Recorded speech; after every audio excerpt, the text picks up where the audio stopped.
If you've ever needed to delete just the video and keep the audio in DaVinci Resolve, this is one of the fastest and cleanest ways to do it.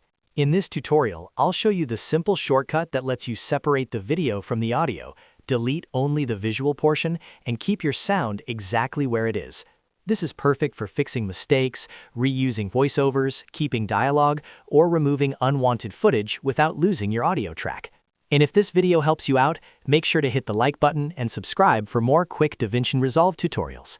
Alright, let's get right into it. First, open your project in DaVinci Resolve and go to the Edit page. On your timeline, find the clip that contains both the video and the audio you want to work with.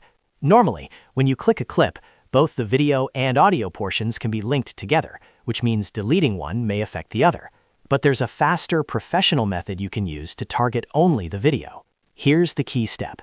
Hold down the Alt key on Windows, or the Option key if you're on a Mac. While holding that key, click directly on the video portion of the clip in your timeline. When you do this correctly, only the video section should highlight, usually in red or orange, while the audio stays unselected. That means you've isolated the video layer without touching the audio underneath. Once the video portion is selected, press Backspace on your keyboard to delete it. This removes the video while leaving the audio in place on the timeline. It's a really useful trick if you want to keep a voice recording, interview audio, music, or any other sound from the original clip. Now, there's an important difference you should understand. If you press Backspace, DaVinci Resolve will remove the selected video and leave a gap in the timeline. That means everything after it stays in place, and the empty space remains. If instead you press Delete, Resolve will ripple the timeline and shift the following clips forward. So depending on your workflow, you can choose the option that best fits your edit.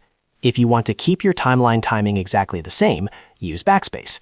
If you want everything after the clip to move up automatically and close the gap, use Delete. That small difference can make a big impact when you're editing faster or trying to keep your project tightly timed.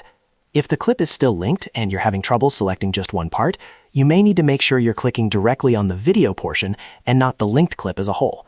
Once you get used to the shortcut, it becomes second nature and saves a lot of time compared to manually unlinking and relinking tracks. This method is especially helpful for creators, editors, podcasters, and anyone working with screen recordings or talking head videos. Instead of cutting everything apart or risking accidental audio deletion, you can surgically remove only the footage you don't need and preserve the sound you do need. So to quickly recap, hold Alt on Windows or Option on Mac, click the video portion of the clip. Make sure only the video is selected, and then press Backspace to delete it while keeping the audio. Use Delete if you want the remaining clips to ripple forward. If this helped you, please hit the like button, subscribe for more DaVinci Resolve tips, and let me know in the comments what editing tutorial you want next. Thanks for watching, and I'll see you in the next one.